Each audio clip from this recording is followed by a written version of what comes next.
Don't worry at all about the camera.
Yeah. I couldn't figure that thing out, but Josh has got it, so. Awesome. All right, well, my name is Skye Hampton. I am competing in the senior division, individual performance, and my project is Deborah Sampson, America's Mulan. I hope you enjoy. Yankee Doodle went to town riding on a pony, stuck a feather in his head and called it macaroni. Yankee Doodle, keep it up, Yankee Doodle dandy. Mind the music and the step and let the girls be handy. Now, you didn't come to hear the song Yankee Doodle, but it is a well-known song. What you came for was to hear a tale of a young girl who was orphaned, given up by her mother, pay off her mother's debts.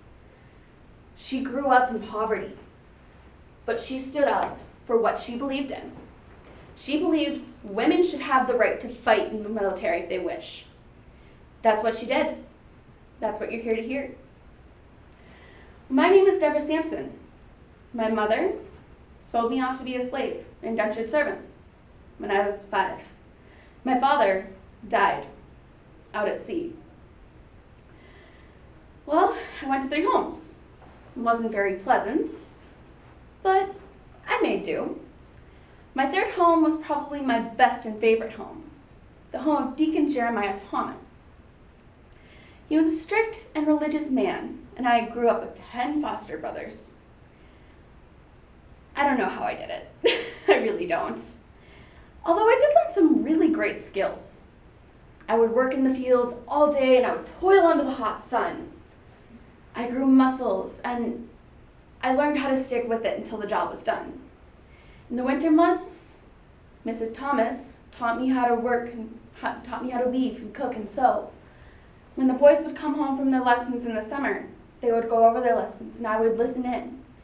Oftentimes, they would let me partake. An education for a woman was something the deacon didn't like, so I had to do it in secret. Well, when I was 18, I wanted freedom, and I wanted it bad. I'd been an indentured servant my whole life. I was set free by the time I was 18. I had nowhere to go, absolutely nowhere. My mother wouldn't take me back. Why would she? She wouldn't even consider it. I was just a slave to her, an object. Well, I lived in the homes of the charitable for 3 years. I taught in the summer months, and in the winter months, I would weave. Make my living that way. It was 1782 when I got the idea to enlist in the military. Well, women weren't allowed to enlist. We were still considered second-class citizens. I don't understand that. Can somebody explain that to me? We're women. We go through the pain of childbirth, and we stick with it. We do everything for a man, and we're considered a second-class citizen. It's not fair. It's really not. I borrowed my friend Nathan's clothes, made my own. One fateful day, 1782, I walked through the town that had been my home for 8 years, Middleborough, Massachusetts. I walked right up to that table, and I enlisted as Timothy Thayer of Carver, Massachusetts. I had been injured in a farm accident when I was little, and that gave me something most people didn't have. The mother of some twin boys that I taught recognized me. She goes, "Well, by golly, I do believe that's Deborah Sampson, the schoolmaster. She holds the quill with her finger pointed the way the schoolmaster does. How does that work?" I got by, but I was scared to death. I fled. I fled to a town 40 miles away. I was scared. Honestly, scared out of my mind. But I enlisted again as Robert Shirtliff. I could do this. I knew I could. I had been sold off. I had been raised with 10 boys, taking care of an old lady. I could do this. This couldn't be that bad. Well, life in the military wasn't all that easy. It certainly wasn't a joyride. I had to learn how to shoot a musket. I mean, I already had practice, but, little practice didn't help. It didn't hurt. I was in the Army for 3 years. Almost. Well, that's what I was planning on. I was planning on being there for 3 years. I was there a little over a year. I was shot once. I was leading a band of my men against a raid of the Tories. It was through my leadership. I got hurt. I received a wound to the head, and I got shot twice in the leg near the groin. I pretended I was fine. I was not going to risk detection of my sex. Nuh-uh. They insisted I was treated. My fellow brethren brought me back to a hospital 5 miles away. There I lied, said it was just my head wound, and I was treated. I was set free, and I sat in a thicket with my pocket knife, gritting my teeth as I exhumed one of those balls. The other musket was too deeply ingrained, and leaving it there, to sentence myself to a life of pain, misery, and never walking again, the same way again. Eventually, about 4 months later, I was shot again, this time in the shoulder. And it came with complications, not just a head wound that I could breeze off. I caught a head fever. I remember laying there helplessly in the hospital. Dr. Binney, the doctor in charge, he was there. He came up, he asked the nurse, "How is poor old Bob doing?" She came up and checked my pulse. She said, "Bob's dead." Robert Shirtliff was declared dead. The doctor couldn't believe it. I was a healthy young lad, or so he thought.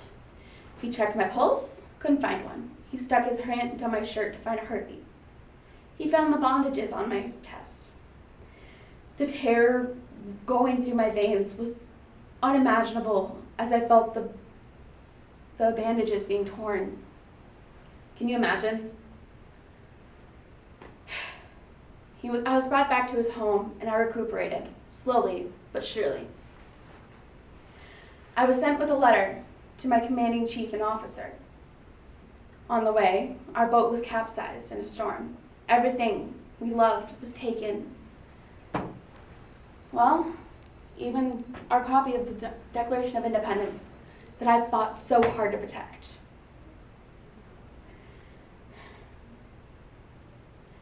I got there, and he read it. Extraordinary, absolutely extraordinary, he said. He sent me to General Washington. General Washington, instead of embarrassing me and humiliating me, handed me silently an honorable discharge. It was then that I went home. My mother was sickened to see me. She couldn't stand to see the sight of me. Her oldest daughter, a soldier, completely humiliating her.